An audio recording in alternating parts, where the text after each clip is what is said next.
Everyone, good morning. কেমন আছেন সবাই? আশা করছি সকলে খুব ভালো আছেন, সুস্থ আছেন, আর আমরাও বেশ ভালো আছি। আমার আজকের আরও একটি নতুন ভ্লগে আপনাদের সকলকেই স্বাগত জানাই। আজ বুধবার সকাল 8টা মতো বাজে এখন, আর এখন থেকেই আজকের ভ্লগটি শুরু করছি। আশা করছি আমার আজকের ভ্লগটি আপনাদের ভালো লাগবে। ঘুম থেকে উঠে সেরকম কোনো কাজকর্ম হয়নি, এই তো 8টা মতো বাজে। বাসি কাজকর্ম পড়েই রয়েছে। আমি শুধুমাত্র ব্রাশটা করেছি, মা ওদিকে জলের কাজকর্মগুলো করছে। আমাকে বলল, তুই ঘুগনির কলাই আলুটা একটু সেদ্ধ করতে বসিয়ে দে, তাহলে একটু পরে এটা একটু ভালো করে কষে নেওয়া যাবে। তো এই যে ঘুগনির কলাইটা দিয়ে দিলাম, আর এদিকে আলুগুলো কেটে একটু ভালো করে ধুয়ে নিচ্ছি।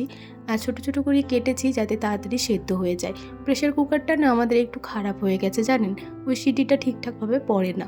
আর সিটিটা পড়ে না বলে অনেক বাষ্প বের হয়ে যায়, তো এতে করে না জলটাও কমে যায়। সে কারণে একটু বেশি করে জল দিলাম। আর এই যে 3টে মতো কাঁচা লঙ্কা দিলাম, 1 চামচ লবণ আর একটু সোডা দিলাম। এই আলু মটর সেদ্ধতে একটু মতো সোডা দিয়ে দিলে না সিটিটা না পড়লেও আলু কলাইটা ভালোভাবে সেদ্ধ হয়ে যায়। যাই হোক, এদিকে দেখুন প্রেশারের ঢাকাটা লাগিয়ে দিয়েছি, আর গ্যাসটা অন করে এটা বসিয়ে দেবো প্রথমে। এখনও পর্যন্ত সকালে আমি সেরকম কিছু খাইনি, তবে এদিকে আমার চুনুমুনুও খাবার জন্য অস্থির হয়ে গেছে। দুদিন ধরে ওদের গাজরটা ছিল না, আজকে গাজরটা বাবা এনেছে, তো এই যে গাজরটাও কুচি করে দিলাম। আর খাবারটা তো দিয়েই দিয়েছি একটু আগে, তো এই যে এরপর ওরা খাবার দাবার খাক। আর সকাল হলে না ওরা বেশ সুন্দর খেলা করে জানেন, ওদের এই খেলা দেখতে আমারও বেশ ভালো লাগে। রাত্রেবেলা তো চুপচাপ থাকে একদম সন্ধ্যার পর থেকে, কিন্তু সকাল হলেই ওদের ডাকাডাকি শুরু আর ওদের এই যে খেলা শুরু। আর এত আনন্দ করে ওরা এখন, কি বলবো, মানে ওদেরকে দেখে আমারই বেশ ভালো লাগে। আর সব থেকে ভালো লাগে এই যে এই মোমেন্টটা, এত সুন্দর হাম্পি খায় ওরা, কি বলবো, আমার তো দেখেই ভীষণ ভালো লাগে। এই জন্যই আমার বেশি দেরি হয় জানেন কাজকর্ম করতে। এই যে এদেরকে খাবার দেওয়ার পরে বেশ আধ ঘন্টা মতো দেখতে থাকি বসে বসে, আর তারপরে আমি যাই খাবার খেতে। যাই হোক, এদিকে দেখুন এতক্ষণে ওরা খাবার খাচ্ছে।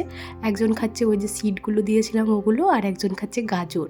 চলুন, আমারও এখনও সেরকম কিছু খাওয়া হয়নি, আগের দিনের কিছুটা পোলাও বেঁচে আছে, তো সেই পোলাওটাই নিলাম সকাল সকাল খাবার জন্য।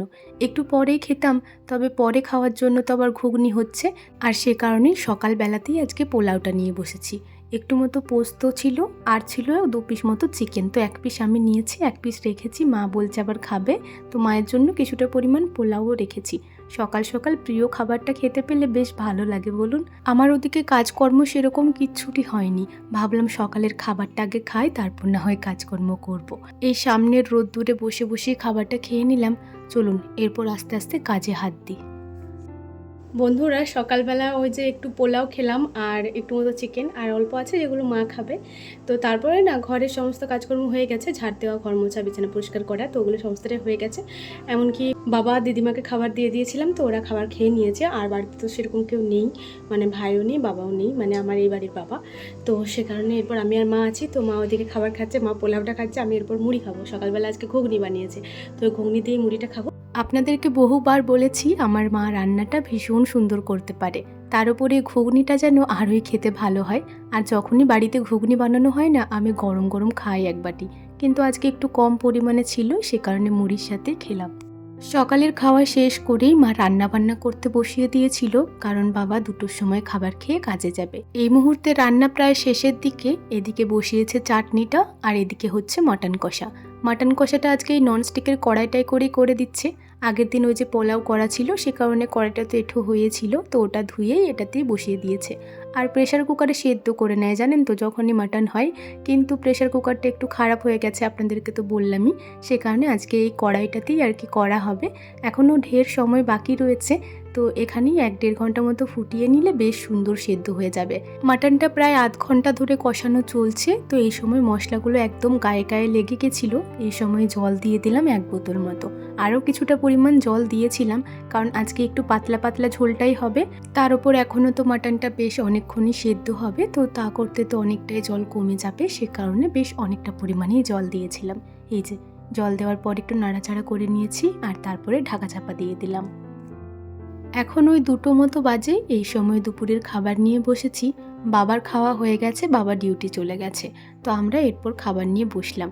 আজকে ওই পিকনিকের মতনই রান্নাবান্না হয়েছে, তবে আর বাইরে গিয়ে পিকনিকটা করা হয়নি।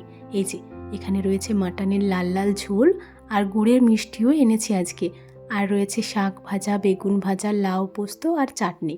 এই শাক ভাজাটা না আমার বেশ ভালো লাগে। এটা হচ্ছে লাউ শাক ভাজা। মা এত সুন্দর করে এই শাকটা ভাজে যেন এই শাক দিয়েই এক থালা ভাত খাওয়া যাবে। তো শাকটা দিয়েই প্রথমে ভাতটা খেলাম, ভাবলাম মাটনের ঝোলটা কেমন হয়েছে একবার খেয়ে দেখি। আমি না ভাতের সাথে মাটনের ঝোল খেতে খুব একটা ভালোবাসি না, সে কারণে অল্প একটু নিলাম, ভাবলাম যদি ভালো না লাগে তাহলে ঝোলটা খাবো না। তবে একবার টেস্ট করেছিলাম, তখন বেশ ভালো লাগছিল। তো ভাবলাম ভাতের সাথে দেখি কেমন লাগছে। আর মাটনটা কত সুন্দর সেদ্ধ হয়েছে আপনারা তো দেখেই বুঝতে পারছেন। আর এটা খেতেও হয়েছিল অসম্ভব সুন্দর। এখন সময় ওই বিকাল 4:30 মতো হবে। এই সময় আমার শ্বশুরমশাই বাড়ি যাচ্ছেন। অনেক জোরাজুরি করা হলো যে আজকের দিনটা থাকতে, তবে বাবা বলছে না, বাড়িতে তো অনেক কাজ রয়েছে, থাকলে হবে না। তো এই যে দেখুন এখন বেরিয়ে পড়েছে, এরপর আস্তে আস্তে যাচ্ছে বাড়ির উদ্দেশ্যে। চলুন বাবা ওদিকে বাড়ি যাক, আর আমার আজকের ভ্লগটি আমি এখানেই শেষ করছি। ভ্লগটি কেমন লাগলো অবশ্যই কমেন্টে জানাবেন। ভালো লাগলে একটি লাইক করে দেবেন এবং সাবস্ক্রাইব করে আমার ছোট্ট চ্যানেলটির পাশে থাকবেন। সবাই ভালো থাকবেন, সুস্থ থাকবেন, সাবধানে থাকবেন। দেখা হবে খুব শীঘ্রই পরের কোনো একটি ভ্লগে। টাটা।